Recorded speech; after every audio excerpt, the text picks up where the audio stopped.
दोस्तों नमस्कार। दोस्तों यमुना एक्सप्रेसवे में एटीएस होमक्राफ्ट प्लॉटेड डेवलपमेंट का एक प्रोजेक्ट लेकर के आ रहा है। 70 एकड़ का लैंड पार्सल है और उसमें 150 गज, 200 गज और 250 गज के प्लॉट्स लाने की तैयारी में है। रेरा अंडर प्रोसेस है। बहुत ही जल्दी इसका रेरा आ सकता है और अलॉटमेंट स्टार्ट हो सकता है।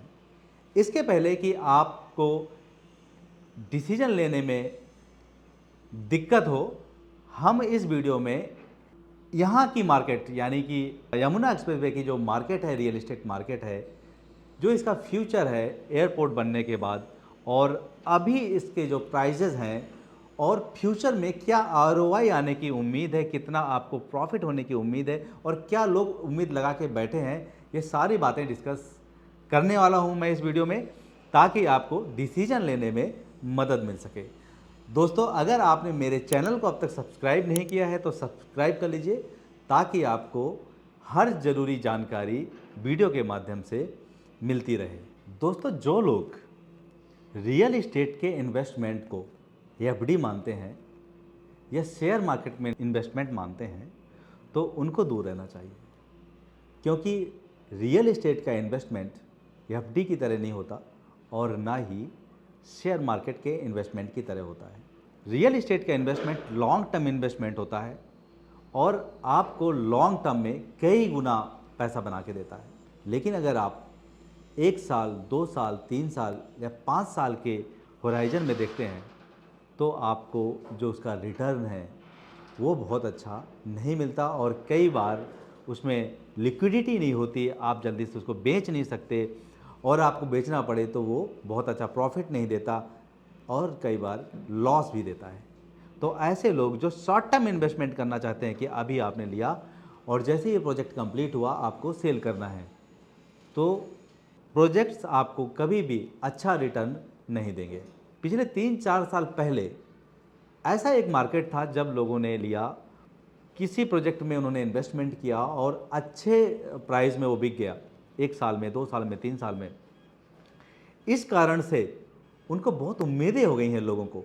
ऐसे इन्वेस्टर्स, नए इन्वेस्टर्स आए हैं जिनको लगता है कि रियल एस्टेट में इन्वेस्टमेंट करो और 1 साल के लिए कर दो, 2 साल के लिए कर दो, 3 साल के लिए कर दो और उससे एफडी से ज़्यादा अच्छा रिटर्न मिलेगा, शेयर मार्केट से ज़्यादा अच्छा रिटर्न मिलेगा, एसआईपी से ज़्यादा अच्छा रिटर्न मिलेगा। ऐसा बिल्कुल भी नहीं है। एक टाइम होता है कि जब कभी ऐसा हो जाता है, लेकिन एक्चुअल जो प्रोसेस है रियल एस्टेट इन्वेस्टमेंट की वो लॉन्ग टर्म का इन्वेस्टमेंट ही होता है और उसी में आपको अच्छा प्रॉफिट देता है। अगर आप यमुना एक्सप्रेसवे में कोई इन्वेस्टमेंट आज करते हैं, क्योंकि वहाँ पर एयरपोर्ट बन रहा है, एयरपोर्ट को फंक्शनल होने में, वहाँ पर इंडस्ट्री आने में, वहाँ पर लोगों के आने में, इसमें जो टाइम लगेगा वो 15 से 20 साल का वक्त लगेगा। और इस 15 से 20 साल तक अगर आप अपनी प्रॉपर्टी यमुना एक्सप्रेसवे ईडा में होल्ड कर सकते हैं तो हो सकता है कि आपकी प्रॉपर्टी कई गुना आगे चले जाए। आप अंदाज़ा भी नहीं लगा सकते कि कितना ज़्यादा बढ़ जाती है प्रॉपर्टी के रेट। कई बार लोगों ने 10 लाख का प्लॉट लिया है, वो प्लॉट की कीमत हो जाती है 2 करोड़, 3 करोड़, ऐसा भी होता है। यमुना एक्सप्रेसवे में क्या होगा, कितना होगा, ये कह पाना तो बहुत मुश्किल है आज की डेट में। लेकिन अगर आप 15-20 साल के होराइजन को देखते हैं तो डेफिनेटली आपका जो पैसा है वो दूसरे इन्वेस्टमेंट से कहीं ज़्यादा होगा। पिछली वीडियो में मैंने बोला था कि मार्केट करेक्ट हो सकती है, मार्केट में गिरावट आ सकती है अगर मार्केट में बहुत ज़्यादा प्राइजेस बढ़ गए हैं। यमुना एक्सप्रेसवे में प्राइजेस अभी बहुत ज़्यादा नहीं बढ़े और मार्केट में जो गिरावट आती है रियल एस्टेट मार्केट में इसलिए नहीं आती कि बहुत ज़्यादा बबल बन गया है। केवल यही कारण नहीं होता, जो मेजर कारण होता है उसका ये कि अगर गवर्नमेंट स्टेबल नहीं है या दूसरी गवर्नमेंट आ जाती है, गवर्नमेंट चेंज हो जाती है, उस कंडीशन में जो गवर्नमेंट की प्लानिंग है वो बदल जाती है। जहाँ एयरपोर्ट बनना है वहाँ एयरपोर्ट नहीं बन रहा होता, कहीं और बन रहा होता है। जो इंडस्ट्री जहाँ बनने वाली है वो वहाँ इंडस्ट्री का प्लानिंग चेंज हो जाती है और ऐसे कंडीशन में मार्केट का नीचे जाना स्वाभाविक है और मार्केट नीचे जा सकती है। लेकिन अगर मार्केट स्टेबल है, इकोनॉमी बढ़ रही है, तो मार्केट रुक सकती है एक जगह। एक ऐसा फेज आ सकता है कि आपको ग्रोथ ना दिखे लेकिन मार्केट नीचे नहीं जाती। अगर कहीं पर किसी पॉइंट में एडिशनल बबल बन गए के कारण, एडिशनल कोई फोमो होने के कारण प्राइस बहुत ज़्यादा बढ़ गए हैं, तो वहाँ पर मार्केट ज़रूर करेक्ट होगा। दोस्तों अब बात करते हैं एटीएस होमक्राफ्ट के इस प्रोजेक्ट की, अपकमिंग प्रोजेक्ट की, जो कि सेक्टर 22D में आ रहा है। सबसे पहले बात कर लेते हैं इसके लोकेशन की। सेक्टर 22D में जहां पर अभी एटीएस एल्योर है, ऑलरेडी डिलीवर्ड प्रोजेक्ट है एटीएस का, उसके बैक साइड में ये पूरा लैंड पार्सल है। वहीं पर एस का एक प्रोजेक्ट आया था, एस 13, इसके बैक साइड में ही पूरा लैंड पार्सल है और अभी वहाँ पर काम स्टार्ट नहीं हुआ। रेरा का इंतजार है, रेरा आते ही वहाँ पर काम स्टार्ट हो जाएगा और रेरा आते ही इसका अलॉटमेंट होगा। अलॉटमेंट के लिए आप रेडी रहें, इसके लिए ये जानकारी आपको दी जाती है। पहले जो प्री लॉन्च का प्राइस आएगा इसका, वो आएगा 1,30,000 रुपये पर स्क्वायर यार्ड, जबकि लॉन्च प्राइस इसका आएगा 1,40,000 रुपये पर स्क्वायर यार्ड। प्री लॉन्च कुछ कस्टमर्स के लिए है, फर्स्ट 200 कस्टमर्स के लिए, इसके बाद फिर लॉन्च प्राइस में आएगा, क्योंकि एक साथ सारे प्लॉट्स बिल्डर प्री लॉन्च में नहीं निकालेगा।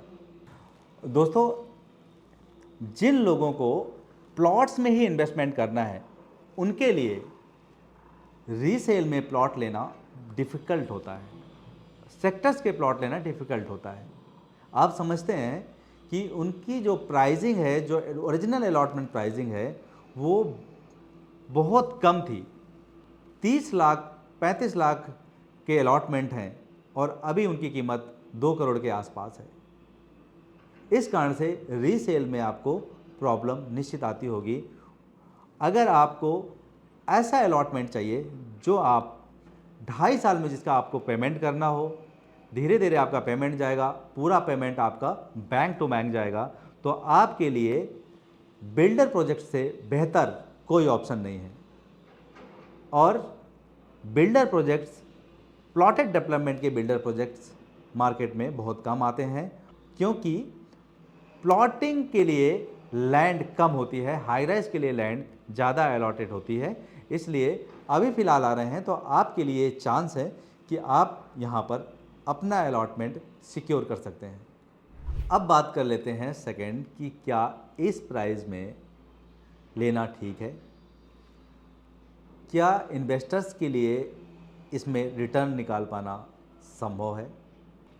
दोस्तों इस एरिया में जो गेटेड सोसाइटी है वो काफ़ी कम है, लेकिन जो प्लॉट्स हैं गवर्नमेंट के वो बहुत ज़्यादा हैं। गेटेड सोसाइटी और सेक्टर्स के प्लॉट्स में सिक्योरिटी, सेफ्टी का एक बहुत बड़ा पॉइंट होता है। गेटेड सोसाइटी में आपको प्रॉपर सिक्योरिटी मिलती है, प्रॉपर इन्वायरमेंट मिलता है, उसके अंदर सारी फैसिलिटीज़ जो है सही तरीके से होती हैं, जैसे club house, sports ground, park, gymnasium, market, सब कुछ कंट्रोल्ड तरीके से होता है, मेंटेनेंस कंट्रोल तरीके से होता है। लेकिन सेक्टर में ये सब चीज़ें इतनी बढ़िया तरीके से नहीं होती। इस कारण से इनके प्राइजेस, गेटेड सोसाइटी जो बिल्डर डेवलप करता है उसके प्राइजेस प्लॉट्स जो सेक्टर्स में होते हैं उनकी तुलना में ज़्यादा होता है, जबकि सेक्टर में प्राइस कम होते हैं। और जब प्राइजेस बढ़ते हैं, मार्केट जब अप करता है, तो इनकी कीमतें भी ज़्यादा बढ़ती हैं। इस कारण से भी गेटेड सोसाइटी उन लोगों के लिए प्रेफरेंस होती है जिनको सिक्योरिटी और फैसिलिटी प्रेफरेंस होती है जिनकी। तो उधर जहाँ पर अभी सेक्टर्स के प्लॉट हैं, जैसे सेक्टर 18, सेक्टर 20 और सेक्टर 22D, इन एरियाज़ में भी प्लॉट्स हैं। वहाँ पर जो प्राइस चल रहा है इस टाइम पर वो 70,000 के आसपास पर मीटर का प्राइस चल रहा है, जबकि इसका प्राइस लगभग डबल आता है। बिल्डर के प्रोजेक्ट का प्राइस लगभग डबल आ रहा है। ये डिफरेंस हमेशा रहता है, ऐसा होता है। लेकिन अगर आप लॉन्ग टर्म इन्वेस्टमेंट सोचकर चल रहे हैं तो आपके लिए गेटेड जो कम्युनिटी सोसाइटी है वो अच्छी रहेगी, उसके प्राइजेस ज़्यादा बढ़ेंगे कंपैरेटिवली सेक्टर्स के प्लॉट की।